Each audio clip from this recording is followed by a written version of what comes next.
I did not think I'd be making another one of these eShop videos so soon after the last one, and I feel like I say that every time I do make one of these. But we knew September and this time of year we were gonna get slammed with games on the Nintendo Switch. Not only big budget titles from Nintendo themselves, but a load of gems just being splattered all over the eShop. And it's the kind of thing where you blink and you miss it because there are so many games going up every day. And that's where I come in. It's my responsibility, as I've deemed myself worthy of such responsibility, to keep an eye on this eShop for you, and when I find 10 really great games, to make one of these videos. Whenever I film, he gets so hyper, he runs up here and starts spazzing out on the floor. Smash like on this video and subscribe for this little adorable guy. Do it for him, not for me. And really quickly, before we dive into 10 more amazing eShop games you need to play, let's hear from Skillshare. Well, it's me. It's not actually, it's me talking about. All right, guys, this is super important. You might notice he hates being on camera, but you might also notice that this video right now actually looks,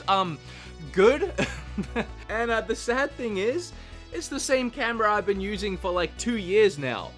It just turns out I had no idea how to use it. Sounds like I'm trying to sell it right now, but this is actually what happened. Right as I opened up the website, smack bang on the front page, I found Justin Bridges' course on DSLR fundamentals. And I learned that, yeah, I've been doing just about everything wrong. In just minutes, I learned more about ISO, aperture, shutter speeds, and so much more than I knew before. You see the difference on the same camera? If you don't know what Skillshare is, it's an online learning community with thousands of classes covering all kinds of things. Premium memberships give you unlimited access so you can join classes and communities that are just right for you, like me and cameras.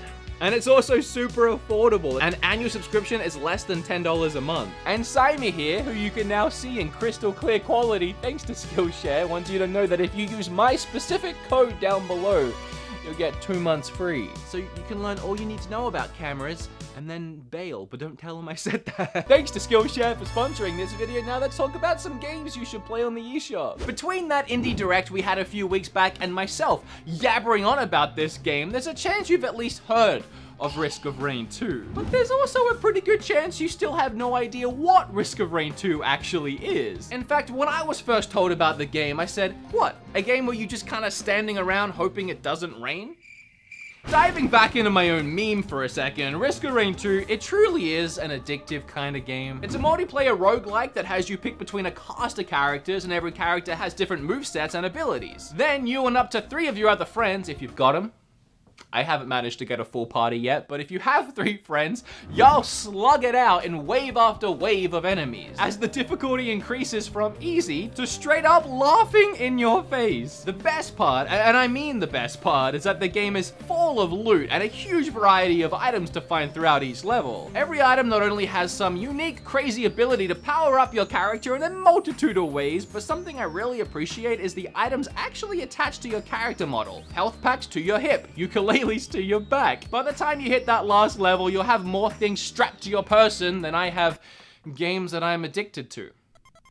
So a lot, apparently. You never know what item you're gonna find in what chest or lockbox. It's always a gamble. So each playthrough ends up feeling unique, as you're always some new kind of beefed up superhero. One go round, you might be a triple jumping son of a gun, spraying chain lightning into your foes, and the next, you might be spraying bullets at quintuple speed while critting on each hit.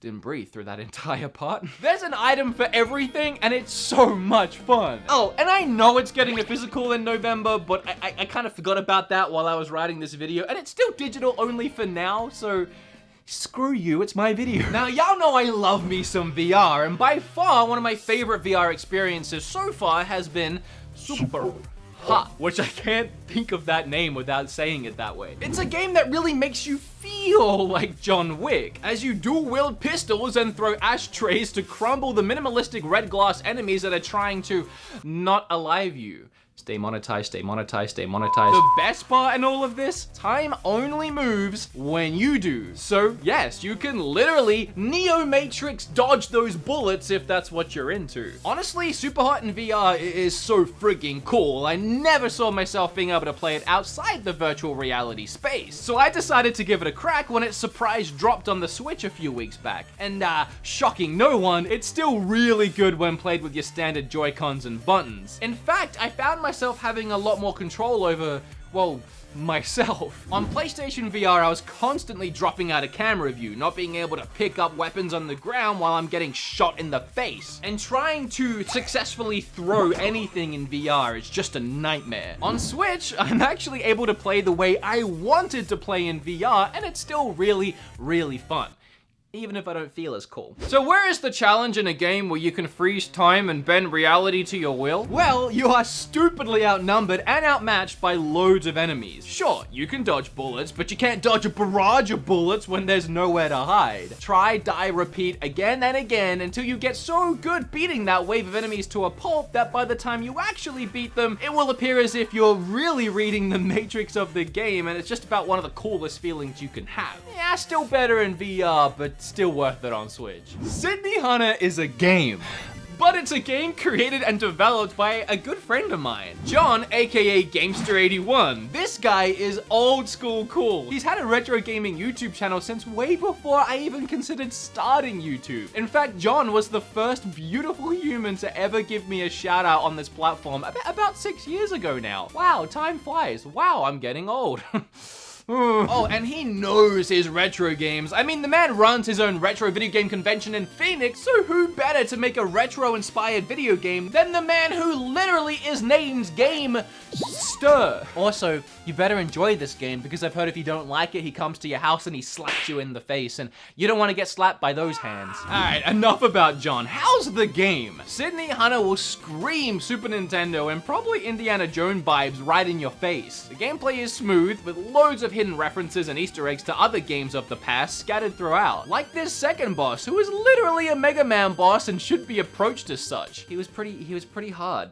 I couldn't beat him. Sydney Hunter is a neat action-adventure platformer, and collecting all these gems throws me into a late 90s nostalgia trip. My favorite part for sure is the visuals though. John sat me down and showed me all the Mayan culture he'd referenced to build the game, and it's really beautiful and well designed when you see the comparisons. All the gods in the game are based on actual Mayan gods and deities, and it all takes place during the Wayeb, which was an actual time during the Mayan calendar year. You notice how every time I try and pronounce something I'm not confident in, I laugh while I'm pronouncing it?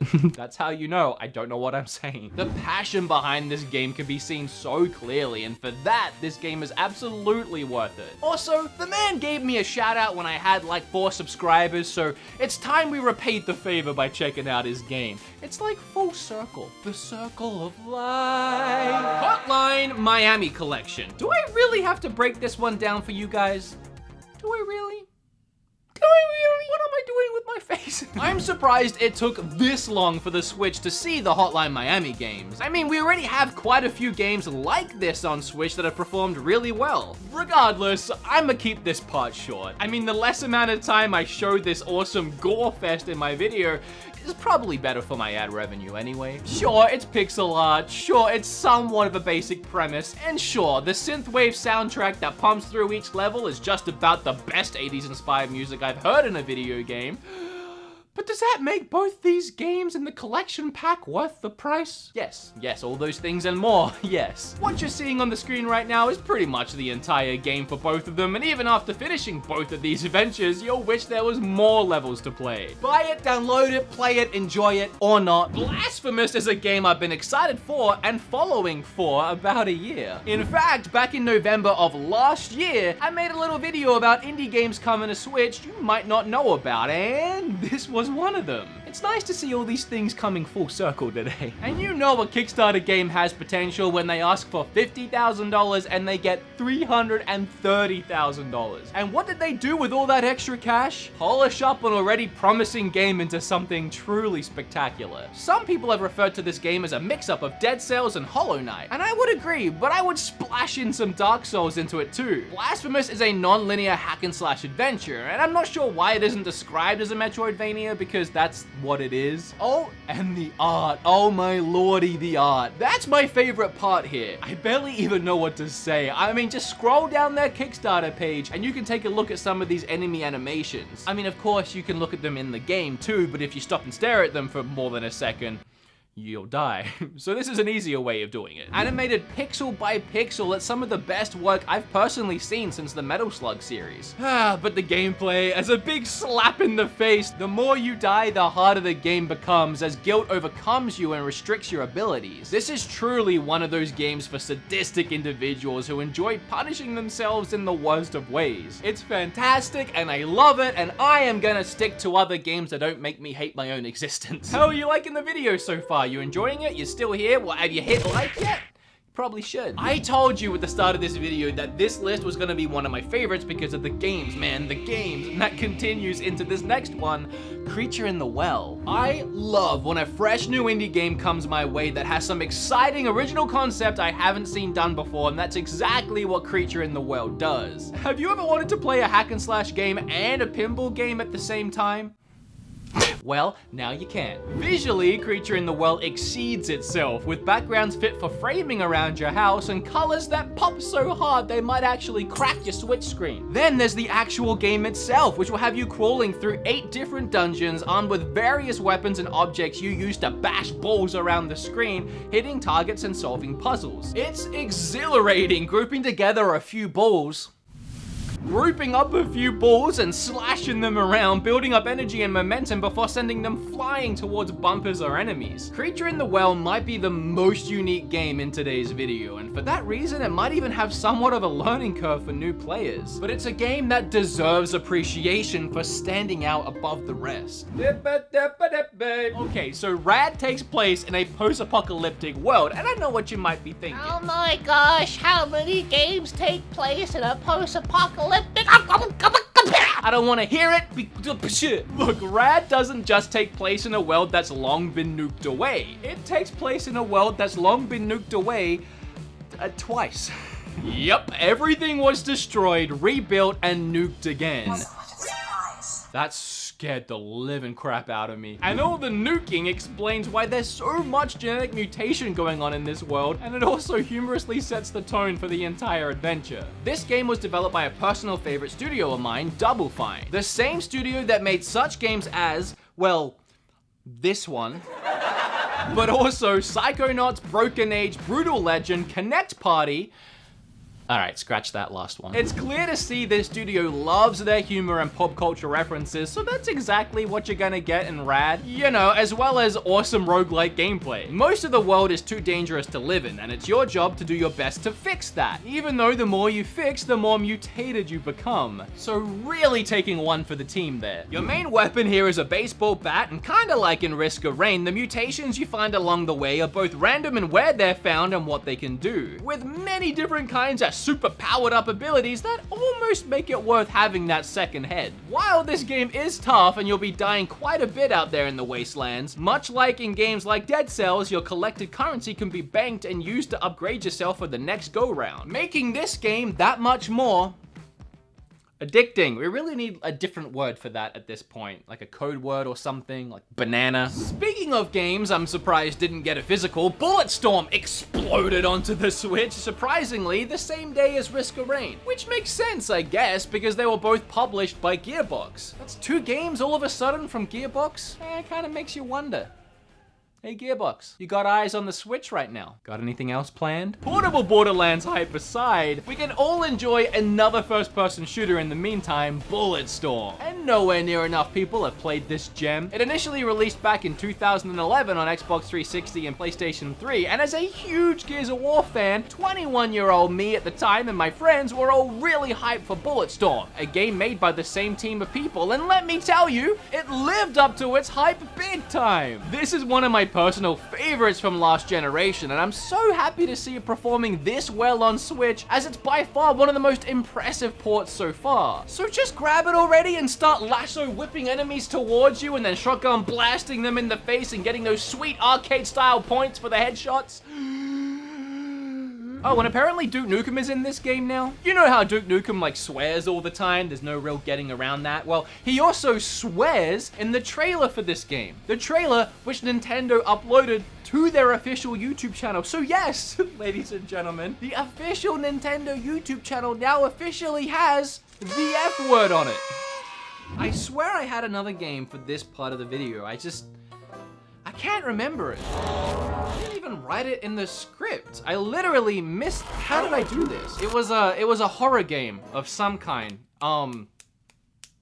PewDiePie played it. PewDiePie, like way back when, it's kind of how he blew up. It's a horror game, recently came to Switch. PewDiePie played it. Yeah, I'm sorry, I can't, it's really bad. My memory gets worse and worse the older I get. I swear that when I get older, I'm gonna end up with amnesia.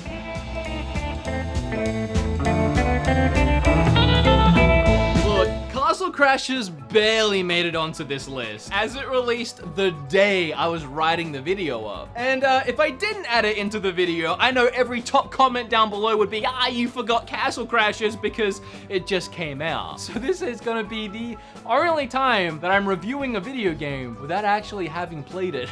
Look, it's my freaking video and I'll do what I want. No, okay, listen, I have played this game, just not on Switch. I played it and loved it back on my 360. Castle Crashers has been a digital-only game since 2008, originally only available on the Xbox Live Arcade, and it's still hard for me to see it as anything other than an Xbox game too. I mean, the logo for it is literally the 360 controller button colors. What always appealed to me about this game was its South Park-esque cartoonish art style, and of course, the fact that it's a beat 'em up. One of the best ones too. Castle Crashers is undoubtedly more fun in co-op, with up to 4 players, and I highly recommend bringing along at least one friend, as the game was designed to be played that way. Now, this version of the game is the newest version that was released in 2015, and I never played that version either, but apparently it has some new content, so that, my friends, would be a nice little surprise for both of us. Yeah, okay, so I haven't played this game on Switch yet, but that's how confident I am that this game will always be worth its price. So many hours spent playing this game after high school with my friends, and I can't wait to finish this video